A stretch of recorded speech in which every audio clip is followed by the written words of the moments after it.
fault when success becomes a motive. Yo, yo. They always trying to take over. Yo, yo, yo. Like ain't no space for us on us. Get a bomb in there, man. Get a So bomb we in there. look over our shoulders. Hey. And move around just like some soldiers. Cause they don't want us to get older. Yes, sir. Yes, sir. Yes, sir. Yes, sir. Getting on some kind of schedule feels weird, doesn't it? It does. Yo, yo, yo. Welcome to the Gentleman's Club podcast. I'm your boy, Cardell. Over there in the back. Hey, guys. It's me, Zach. Welcome to episode 81. It is. I like that. Of the Gentleman's Club podcast. We are starting to rack up a hell of a collection of unreleased episodes. We gotta update some things. We do have to update some things. Hey, you know what I heard? Christmas episode that didn't get released. Yeah, that's true. Hey, you know what I heard? That somebody said that they wanted from the gear. They said that beach towels. What? Yeah. Somebody says like, hey, I got an idea for the clothing, like beach towels. I'd buy those.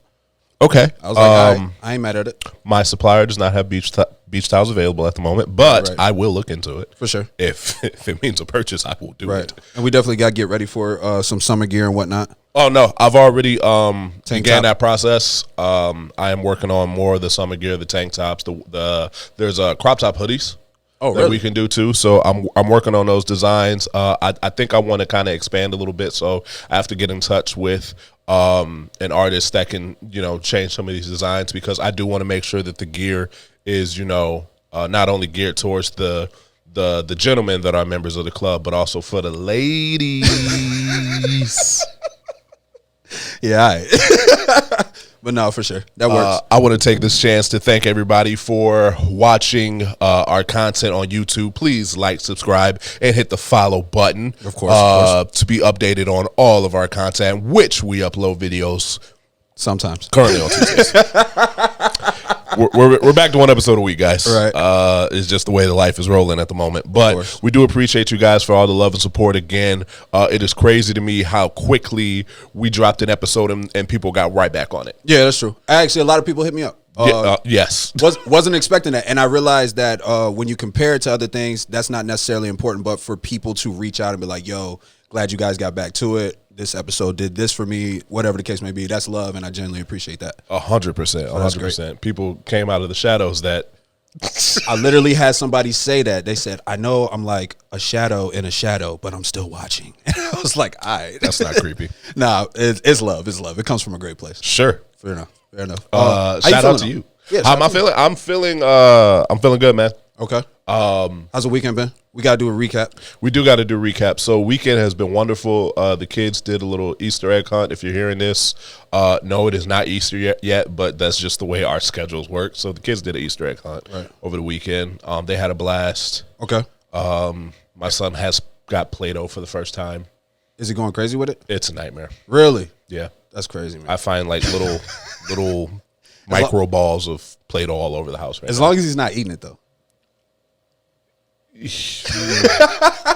No comment. I got you. Yeah, I noticed everybody's trying to get their Easter plans together. Some people are trying to do it this weekend or the following weekend of Easter, and then even after that. After Easter is crazy. I'm not trying, man. I'm not big on, like, the holiday's over, bro. I'm good. Yeah, I'm not. I get it, man. I get it, but I'm not with it. I'm starting to become really removed from holidays. The pandemic really added to that, if I can be honest. No, yeah. I think I've been having conversations with people about how, life is. I know it's not 100% normal yet, but life is starting to get back to normal, and how people just don't know how to move around anymore. Yeah, going back to the same things that we were doing before, it feels weird. I think the pandemic really showed us a lot of different things. Mm-hmm. And when you had to just sit and be by yourself and figure out who you were, you get to figure out what stuff is actually important. Like, we went out last weekend to the city for Joji. To celebrate my motherfucking birthday! My fault. That's actually not why we're in the city. I know. But it was about me. But no, you're right. Sure. Yeah, whatever makes you feel good. But when we were out there in the city, man, that's the first time I've been in the city in 2 years and actually enjoyed myself. Yeah, that's a fact. Every other time that I've been to the city, it's been Vax cards. it's been a hassle, bro. It's just like I don't even feel like coming out here. Yeah, that's true. Like it's already a drive. You got to find a parking spot, and it's like, all right, cool. Now I'm planning on having a smooth time or whatever. Yeah, and we've had incidents where security guards is a little extra at the door.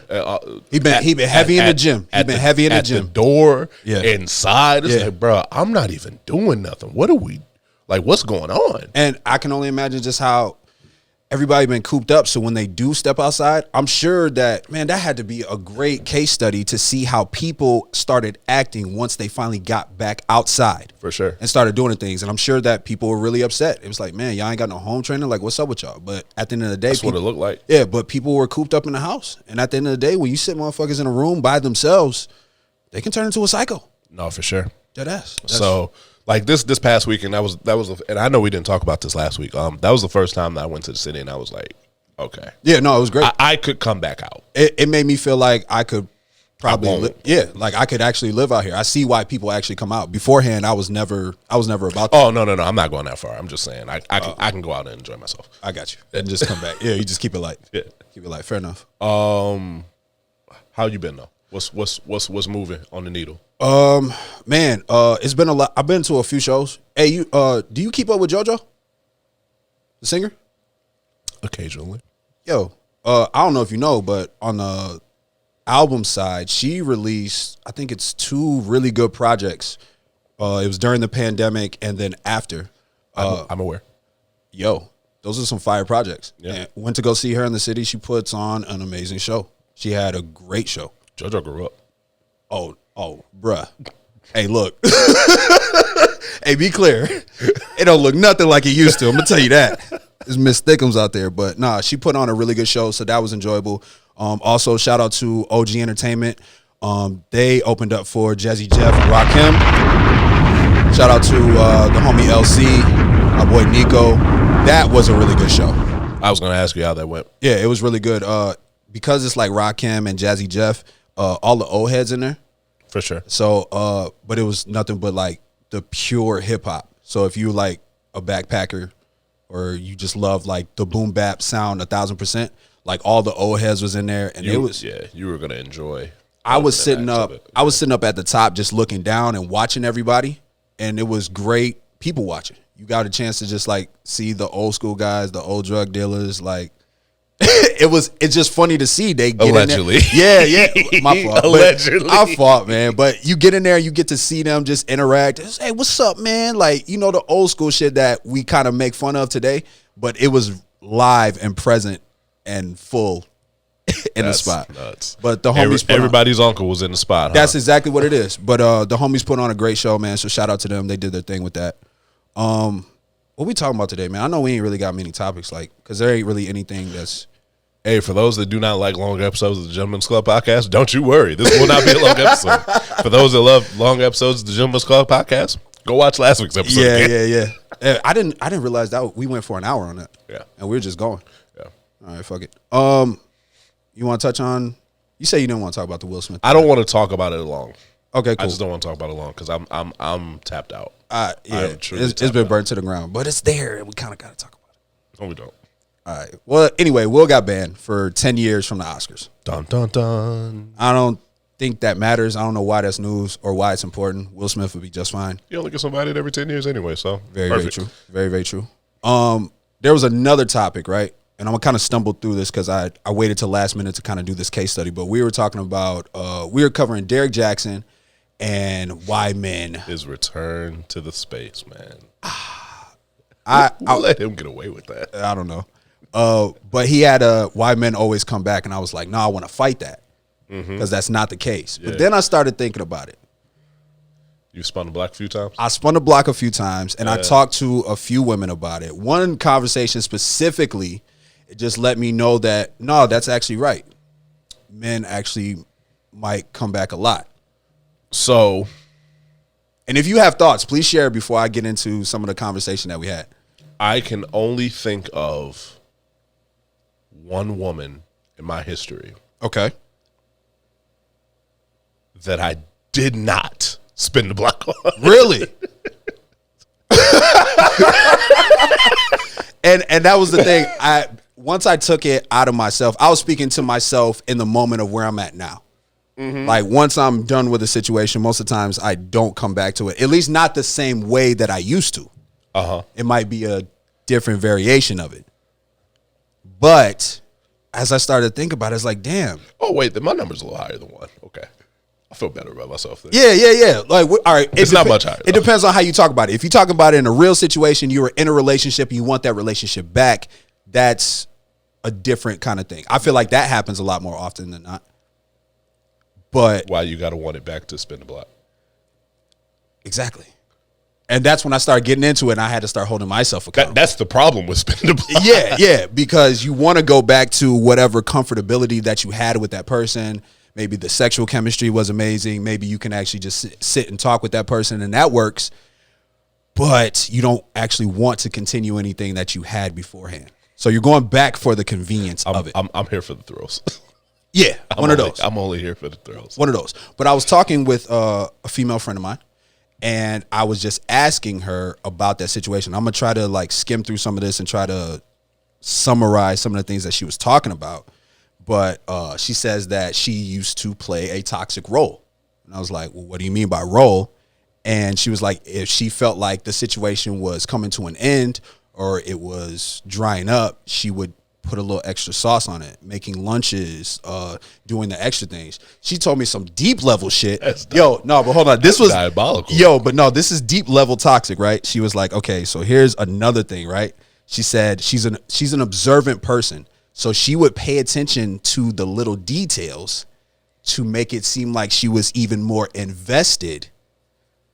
And I was like, yo. Is that a new sweater? Yeah. Or paying attention to things that you generally like and then maybe getting those things. This is a new sweater, by the way. That is a new sweater. Getting new things that you like, gift giving, just paying attention to small details. And I was like, yo, that's like deep level toxic shit that you used to be into. And then I also asked her, I was like, okay, let me ask you this. On the sexual side, did you put the WAP on them a little fire than usual? Did you give your all? She was like, no, I definitely did that. Like put my best effort into the sexual activity and then kind of just fell back and wait for you to come back to me. And I know that's when you hit him with the babe. I don't know what's been up with me lately. I just haven't been, I'm sorry. Yeah. I'm sorry. You're so good to me. Yeah. Yeah. That's the response she's trying to get. Yeah. And I can't lie. I've had that happen to me. And I could say that I did the same thing, but it was more so of, it wasn't to get you to come back. It's one of those, this is probably the last time that we're going to kick it or spend time in this way. So I look at it like, when you're first dating an individual, you put your best foot forward. Like your first date, we generally put our best foot forward. Okay. We try to show the best version of ourselves. Right. So when you're backed up into a corner and you know it's like, damn, this might be it. Right. You go back to that best version of yourself. It's the same shit. Yeah. But now they've gotten used to the normality of you, and now they see it's like, oh, that best version of them is still there. Right. Oh my God, like this is the person that I fell in love with. Right. Like, oh my God, there is a chance. Yeah. It's like that's not you're falsifying documents. It's not. Yeah, it's not sustainable. You don't actually plan on keeping it. Right. But it took just be blunt on first dates, man. You should. I love doing it. That's the best part. It's like, yo, I used to. That's how I found my wife. Explain. I know you told the story, but explain again. Give me the background. What was the blunt statement that you made that you're trying to get to?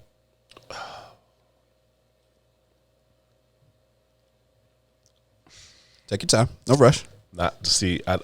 You put me in a predicament. I don't like dead time on the mics. One, and two, I'm not sure how much I want to divulge. Okay. Of that. Just more or less, I was really trying to figure out, like, okay, like I don't think this is going to take more than 4 or 5 days for us to really figure out what we're doing. You were in that space of being. I was tired of dating. I was fucking done. Yeah. It was literally either I figured it out or I didn't, and I was cool with either at that point. I really was. I remember that space. Yeah. You were really fun back then. You're really fun back then. Not to say you're not fun now. You're a different guy. But. Because I used to be a serial dater, and I got tired of going on dates. I really got tired of going on dates. I got tired of like the small talk bullshit. Like I'm not a good small talker. I'm not. Okay, either. I am a good small talker. I just hate it. Yeah. Like you can hate it pretend the with a role. passion. Yeah, you can I hate pretend it the with a role, but passion. when you get done, you're mad as fuck. And I got to the point where I would like I would match with somebody and be like, yo, I'm gonna tell you right now, I'm horrible at small talk. Yeah. Like I hate it. I don't want to do it. Right. So, you want to have a conversation about like some real shit, let's do it. Otherwise, I'm good. I can say that that's my only way that I can interact or connect with people. It has to be something deep. Mm-hmm. So I usually lead with the deep stuff and explain where I'm at. And when I think about it from an aerial drone view, like when you look at it, it's like, yo, you like kind of like spilling who you are as a person to somebody when you first meet them. That could usually come off kind of heavy and might scare people away. Oh, for sure it does. But I've had the opposite results. Like we connect and like, so you're saying you're being blunt. Like I start by speaking bluntly about where I'm at and who I am. And that gives them the full range for them to figure out if they want to fuck with me or not. No, agreed. It's like, look, I'm not gonna try to trick you into this shit. This is who I am. This is what I'm at. This is literally A, B, C, D. Exactly. So there's nothing that That you buried can under the ground that you're gonna step on and it's gonna blow up on you. True. Like literally, you can see it all. True. If you want to go down this path, great, let's figure it out. Right. If you don't want to go down this path, no worries, let's keep it moving. Because eventually it was going to come out anyway. True. I don't want to waste my time, really pouring into an individual Right. for something in my past or, some of my mannerisms or anything like that. Right. For it to come up 3, 4, 5 months later and then to be like, I'm really not cool with this. And it's like, all right, cool. That's that much of my time that I wasted. And I just asked for the same in return. Right. That's Open up your closet. Let me see your skeletons. I like that. Right. That speaks to me doing the same thing. All of that be cool, and they could love that. But in the case study I was doing, a friend of mine was saying that she would do all of these things right towards the end to try to maybe change some things and get that person to change. And that is something that I've experienced. I could open up with where I'm at and who I am as a person, but they like that, and that's great. But they want something different from you in return. Okay. They want to change. Only if it's genuine am I okay with that. Okay. Like if you're legitimately realizing it's like, oh my God, I'm about to lose my relationship. What do I have to do? And that causes a change in you for the better because you really want to make it work. Right. That's one thing, Right. And I respect that. I appreciate that. I have no issue with that. Okay. But if you are literally just changing to bring, to keep somebody from leaving, knowing that you have no intention of even trying to keep it up, once you know you've solidified them staying, I got major issues with that shit. I'm the same way. That comes with a part of my jadedness of I've told you who I am, but you want me to be a different person down the line, and you pull strings. You do things that you can to try to adjust that and make me be that person. And if I don't end up turning into the person that you would love for me to be, now we have an even bigger issue. So, true. Here's the thing. That shit's never worked on me. Ever. Never. I might fuck, Not even I might close. fuck around and knock it all over just because you're trying to. I'm watching it and I was like, damn, that's crazy. I don't care. Because here's the thing. When I've emotionally checked out, I'm not checking back in. I will check back in physically. Okay. I will not check back in emotionally. I won't do it. I won't allow myself to do it. It's how I'm wired. I'm with you on that. So I've seen women pull that very move, and sometimes it's been genuine, and the light behind you just went out. Sometimes it's been genuine. Damn. Sometimes it hasn't. Right. Most of the time it wasn't, and I noticed it, and I don't. It depends on how hard they landed on. If I decide to call it out or not. But Yeah. either way, in my head, I'm just like, it's too late. Yo, you know what? When I start to feel that way, I actually call it out early, and I can't hold them accountable for it. Like them trying to, when I start to feel like you're trying to change me and make me do something or be something that I'm currently not, I call it out really early, and it causes an issue. because I don't have enough evidence to like really prove it, but I feel it. You get where I'm coming from? Yeah. So I fuck it up a lot on that. I'll let you dig the whole grave. Yeah. I learned to start doing that. I'll let you dig the whole grave and be like, damn, that's a nice hole you dug. Man, me and you are so much alike. You might just, hey, I'm not getting in it. Right. So What you trying to do? What you trying to do? Oh man. So but that was something that I just started to do a little case study on it. I wanted to get another female opinion on it, a woman's perspective. My bad. But that's gonna work better when we have a woman here to be able to expound more. But I realize that men do always come back, and a lot of times it's just for the vagina. So if women feel like the men always come back, is he coming back to stay, or is he coming back to use the last of the resources that were left behind? I left some stuff at your house. Oh man. That's why I came back. Oh man, I can't lie. When I started thinking about it, I used that a couple times. But it was serious relationships though. We like lived together and shit. So can I tell him my on Scumbag Zach a little bit? Yeah, I would love. This is the only person I'd be trying to talk to on this podcast. I left a movie that another chick gave me at another chick's house, along with some of my own personal belongings. But the way that we fell out, I was not going back over there. Yeah, no, I'm with you on that. I could have gone back over there. Right. I was not going back over there. I hear you. So I had to tell the other girl, yo, you not getting your movie back? So you stole a movie and left it at the other chick's crib. I didn't steal it. She gave it to me to borrow. She was like, I really want you to watch this movie. And then tell me what you think about it, because I didn't have free time. I was like, all right, cool, I got you. Right. And you can read between the lines. I'm not telling myself no more. That might be a good idea. It's something that I'm personally scared to do. It was a bad idea. The scumbag episode. I actually might have great guests for it. The Not Gentlemen's Club. Yeah, the Non-Gentlemen's Club podcast. But no, just to speak to a lot of toxic traits that actually did happen. But it would only reason why I'd be doing that is to shed light on this isn't for bragging. Yeah, it's to shed light on how we've changed and how we're completely different. And we're not those guys like we used to be. You know what I mean? Yo, you sound like you're full of shit. I'm good at that, right? Mm-hmm. All right, fair enough. Damn. I know why I get it. I know why I have the reputation I do. So we got some feedback on last week's Gentlemen's Club Court. Okay. You brought the topic this week. Yeah. We actually hadn't talked about the topic. Yeah, we haven't at all. So you were about to blindside me and then make me pick a side. Yep. Okay. Absolutely. All right. So a guy and a woman are about to be married. They're engaged.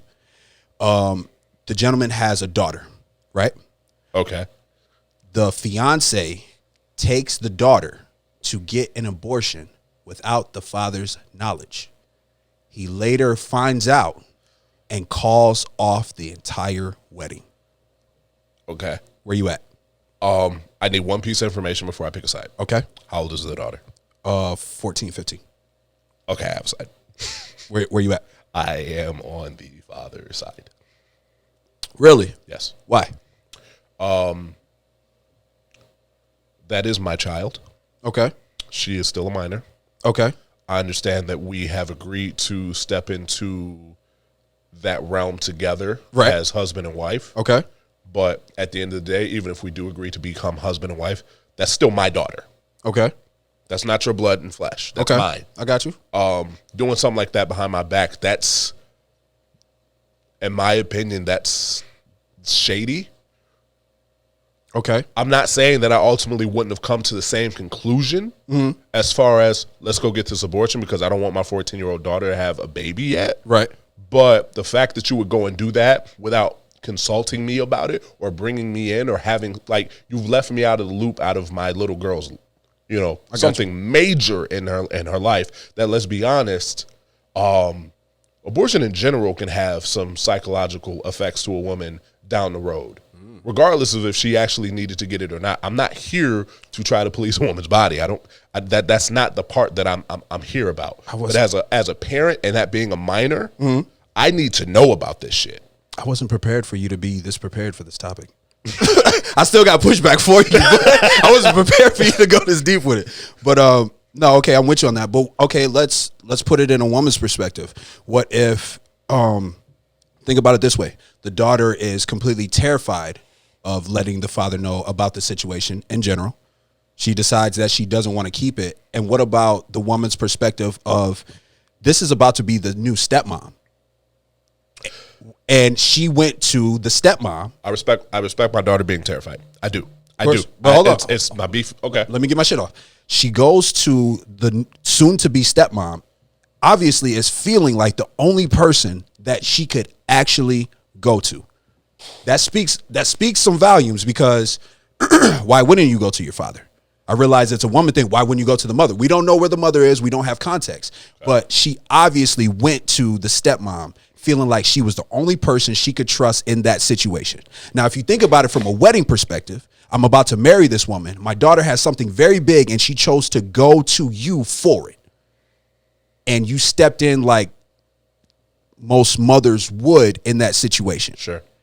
Like, would that not sway your opinion? I realized the trust factor was broken by not letting him know, and he had to find out. And that's where she fucked up. We know that part.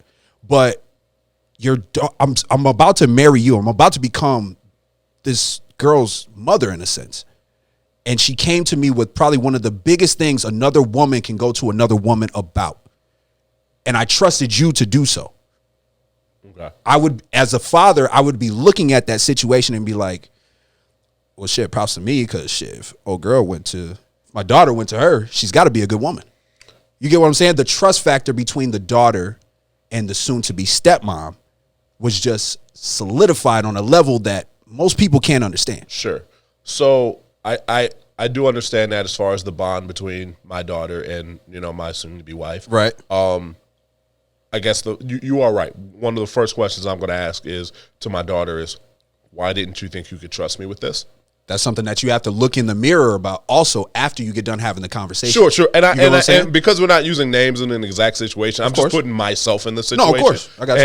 And the first question I'm going to have for my daughter is, why did you think you couldn't come to me with this and have a conversation with me about this? Right. Because at the end of the day, you're my little girl. Of course. And I care about your well-being overall. Of course. And the fact that this wasn't brought to me is very hurtful. Okay. I'm still going back to my partner and saying, I get that she came to you. I'm not mad about that. Right. It's a trust factor. But the second that she came to you, regardless of if you told her you were going to tell me or not, right, you needed to loop me in. And we either figure out a way for me to be a part of this conversation, or me and you have the conversation, and then we decide that you're going to handle that. But the fact that you just took it and ran with it, I have a problem with. Okay. Because again, at the end of the day, that is my child. You're not wrong. Would you call off the wedding, though?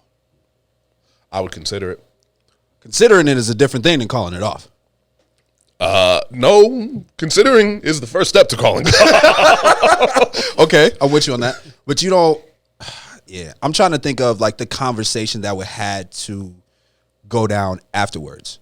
Like, oh no, there's definitely a conversation that has to be had afterwards, and you got to explain to me your thought process in that matter. And if I don't like the answer, spoiler alert, I'm not going to.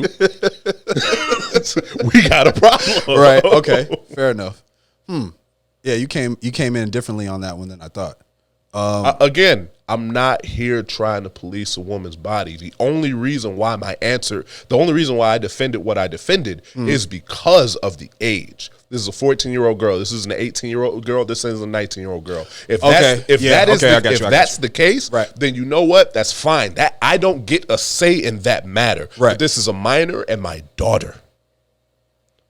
I'm protective over mine. So she gets, from your perspective, she gets no points for trying to step up to the mother role that the daughter called her to. Have we agreed to her being that mother role? I mean, you would have to if you got engaged to her. Not necessarily. Come on. Not necessarily. Come on. No. What we doing? Okay. I have a daughter and I'm about to marry somebody. She's technically about to be the stepmom. Some people separate their partnership from their children from a separate relationship, and they do it very well. I'm with you on that. I'm actually really good at that. But And if you're going to be my partner and take on the role of parentalship with my children, you also still have to understand at the end of the day, these are my kids. so there's still a line. You could still be my wife and stepmom, but there's still a line because these kids. At that point, yes. So until we have kids together, that changes things. If we have one big ass happy family under one roof together, then yeah, those lines can start to get blurred, and I understand it. But if you don't have a child of your own, and I do, and you make a parental decision without talking to me about it at all, and it's that serious, Yeah. it's like, all right, I took your kid from McDonald's, whatever. I don't give a shit. Right. You took my daughter to go get an abortion. You didn't talk to me about it. Again, would I have ended up at the same conclusion? Probably. Right. It's the principle of you didn't think of talking to me about this first. What other decisions are you going to make without talking to me about with my children? I might not agree on the next one. You're right. You're right. Okay. I heard you. Yeah, man. All right, you came well prepared, man. You good on your feet, man. You good on your feet. Low like a butterfly, sting like a bee. There was some historic news. The eyes can't. The fans can't touch, but the eyes can't see. Where you go, baby? There was some historic news. Ketanji Brown. Round of applause. See, don't do that. She becomes the first black woman on the Supreme Court. My apologies for the button slip. No, of course. I am still getting used to the button layout. It's been a while. I got you. But first black woman on the Supreme Court justice. History is still being made in 2022. It's whenever these things, I'm a step. Congratulations, right? Sure. But I'm a step on that with. It's sad That we have to celebrate these things because in it's so 2022. rare. Yeah. Did you see they did a picture thing? They did. They took emojis, the internet. They took emojis and they did the whole lineup of all the different characters, and it was nuts. a lot of old white men. A lot of old white dudes. It was nuts. The women didn't start getting down to the last two lines at the very end and then starting the other line. Yeah. It was nuts. And that's unfortunate, man. It sucks that still in 2022 we have to celebrate those small things because of the racial divide that's still. Because they won't let us have anything nice. It sucks, man. I saw videos of some of the Republicans getting up and leaving before they could even finish announcing. And man, America sucks, dog. That's all I'm gonna say. It's just trash, man. No comment. All right, cool. But anyway, that's a beautiful thing. Glad to see history made. Glad to see people that look like me in places that need to be there. Yeah. Things that can actually change the course of the country and what happens with people's futures and laws and so on and so forth. And I just hope it continues to continue. No, absolutely, man. Again, congratulations. It's a celebratory moment. It's something that, if I do, one day have a daughter, it'll be a moment that I can have her, sit on my lap and have a conversation on. See, you got me in like Super you got dad me mode? in girl dad mode right now, bro. I don't even have a daughter. You got me in girl dad mode. I was about to say, as a father of a daughter, I don't have a daughter. Right. But no, definitely, if I ever do have a daughter, it's definitely something that I can point to and say, hey, you are just as capable, if not more capable, as any man. Is that where the girl dad power comes from? 100%. Really? Yes. That sounds I've been peeping. I got some girl dad friends. Yeah, that's true. true. And I've been peeping. That sounds kind of fire, man. Yeah, they all hate my son, by the way. Well, you know why? You kind of put that on them early. You No, realize? I did not do a damn thing. No, I did not. All right, you might be right. I have conversations with him all the time about how he can't do some of the stuff that he tries to get away with. Fair enough. Oh, real quick before we get out of here, have you been paying attention to anything that J. Cole has been doing? No, I will not lie to you. The reason why I brought this up, I was talking with a former member of the podcast, Joji Tai, and he was saying that there was a song that J. Cole just did a feature. Yeah. J. Cole has been on a fucking tear since 2018. 18. And he started off on this feature run that was insane. And he hasn't got washed on a feature yet. Yeah, it was either 2018 or 2019 where he had a run of features that You couldn't deny it. people started to have a conversation about who had the best run in features ever as for a single year. To be honest with you, if he doesn't, and I realize him and Wayne are two different characters, right? And I promise you I'm not going to drag this out too far, but we never talk about music on this fucking podcast, and we about to get to it. Okay. Sorry. The way that Wayne had his run, right? Wayne was alien level. Sure. And I'm not trying to compare those. But this run that Cole is on, if he does not stop, we are going to have to remember his run forever, in my personal opinion. I think the best way that I can put it is Wayne is from Mars, but Cole is from Jupiter. Okay. Because I would put Cole at a different level as well, at an alien level. But like you said, they're different animals, they're different beasts. The way that they rhyme, the way that they go about it, the way that they are the dominant, Even just their content. 100%. Okay. Which is why I'm saying, like, for the realm that Cole is in and his content and things, whatever he's doing, bro. Wait, hold on. Can we talk? I know you want to talk about this, but there is another part of Cole that was brought to my attention, and I want to talk about this. Okay. Do you think Cole is misogynistic? You heard the same comment I did. I'm not going to say who said it. What was the comment? Can you give me a... Oh, wait. Was this over... This was. Ah, okay. Yeah. Somebody said that... You're right. So I feel like J. Cole is really misogynistic. There's a misogynistic undertone in his lyrics. Yeah. That is what was said. Now, I stopped and I paused, and I personally don't see it. You know, I'll give you what I think. Okay. I don't think that he is. I feel like he knows he has to still tap into that side when it comes to being in the industry of fucking music. Okay. And I guess, and this is what my response was, is if you feel that way about Cole, how do you feel about the other rappers? Because he's so respectful with it. Like, we even laugh about how toxic Drake is. It's like, damn, nigga, you don't even hide that shit no more. You like step into it. But at the end of the day, Cole is actually married with kids. Like, the reason why everybody's clowning him for him showing up in Crocs and a tie-dye t-shirt and gym shorts when he goes on tour is because that man is really living a regular life, and he just so happens to rap. He just so happens to be a millionaire. Yeah. And it's I don't feel like he's like that. Fam mortgage is $1,600 a month. Yeah, for real. But the thing is, if somebody is rapping like that, but their lifestyle is completely different, if you're noticing it in the music, it's because they're intentionally putting it there. And they have to do that in order to make sure that the shit sells, because he's still in the industry and still one of the top selling rappers that's out. No, for sure. Agreed. That's a good point. I know this is getting long and drawn out. It is. I know you're ready to go. Yes.